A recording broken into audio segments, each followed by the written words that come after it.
মাননীয় মুখ্যমন্ত্রী উনি যেটা বলেছিলেন, আমাকে প্রমাণ চেয়েছি, আমি কোন জায়গায় আমি বলেছি, কোন বুথ থেকে আমি সেই কর্মীকে সরিয়ে দেওয়ার কথা বলেছি এবং সরিয়ে দেওয়া হয়েছে আমার কথায়। তিনি প্রমাণ দেবেন।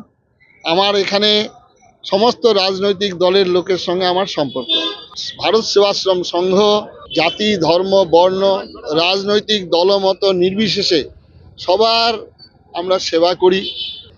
আজ পর্যন্ত কোনো জায়গায় কোনো দিন আমার সম্পর্কে, কার্তিক মহারাজ সম্পর্কে, মুর্শিদাবাদ শুধু নয়, পশ্চিমবঙ্গের আমি প্রতিটি শহর, প্রতিটি জেলায় এবং আসাম, ত্রিপুরায় ঘুরি। কোনো জায়গায় কোনো একজন যদি বলতে পারেন, আমি নতমস্তকে তার কথা মেনে নেব। আজকে মাননীয় মুখ্যমন্ত্রী যদি প্রমাণ করতে পারেন, যে শাস্তি দেবেন আমাকে, আমি মাথা পেতে নেব।